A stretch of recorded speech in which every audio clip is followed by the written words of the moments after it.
আরে আরে, শিয়ালকে নিয়ে সবাই কিসের আলোচনা করছে? বিষয়টা তো চিন্তার, দেখতে হবে ভিডিওটি। আরে বাবা, আমাকে নিয়ে তো বেশ ভালোই গবেষণা হচ্ছে। তারা দেখাচ্ছি মজা তোদের। তাড়াতাড়ি বাঘ মামার কাছে যা। এত কষ্ট করে মুরগির টাকা দিয়ে একটা প্রাইভেট কার কিনলাম, তাও শান্তিতে মনে চালাতে পারবো না। তাই এবার কার সাথে কে ঝগড়া লেগেছে শুরু কর দেখিনি। দেখো বাঘ মামা, কুমির কিন্তু পুকুরের সব মাছ খেয়ে ফেলে, এটা এক ধরনের প্রাণী হত্যা। প্রাণী হত্যা না হয় বুঝলাম, কিন্তু সে যে বন্ধু হত্যা করলো, আমার মাথায় বাড়ি মেরেছে বাঘ মামা। দৌড়তে দৌড়তে খুব কষ্ট লাগতেছে, তাড়াতাড়ি পা ছড়া, আরো জোরে হাট, তাড়াতাড়ি তাড়াতাড়ি বাঘ মামার কাছে যেতেই হবে। ও বাঘ মামা, বাঘ মামা, কি তুই আবার কোথা থেকে দৌড়ে আসলি?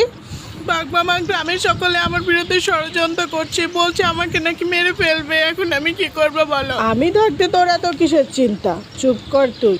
সত্যি বলছো তো, সব ঠিক হয়ে যাবে? মরণ, এখানে বসে বসে চা খাচ্ছ আর গ্রামের সবাই বলা বলি করছে শিয়ালে মুরগি নিয়েছে, তারা দেখেছে। এখন দেখো শিয়ালটাকে না মেরে ফেলে আমাদের এত সুন্দর ব্যবসা সব নষ্ট না হয়ে যায়। কি বলছো কি, সবাই জেনে গেছে? আচ্ছা ঠিক আছে, এক্ষুনি আমি দেখছি ব্যাপারটা।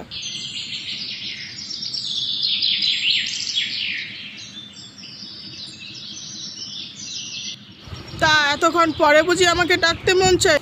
মাথার মধ্যে একটা প্ল্যান এসেছে, তোকে বলি শুন। শুরু করো তবে।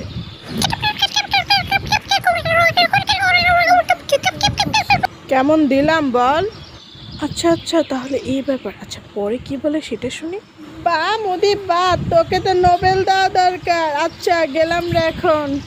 ওরে মনা, গুগু দেখেছো, কিন্তু গুগুর ফাঁদ দেখনি। তোমাদের আজ আমি কি হাল করি সেটাই শুধু দেখো। তোমাদের মুরগি চুরি বের করছি, দাঁড়াও।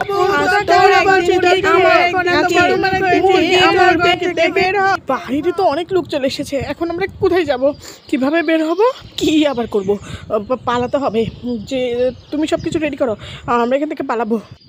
আচ্ছা ঠিক আছে, রেডি হচ্ছি। কি রে চিকু, মোদিকে শুনলাম অনেক পিটাইছে, আমাকেও পিটাবে রে। তাড়াতাড়ি আয়, আমরা পালাই। তো বন্ধুরা, আজকে আমি পালাচ্ছি, কারণ আমি গ্রাম থেকে অনেক মুরগি চুরি করে সেগুলো মুদির কাছে বিক্রি করে আমি এই প্রাইভেট কারটা কিনেছি।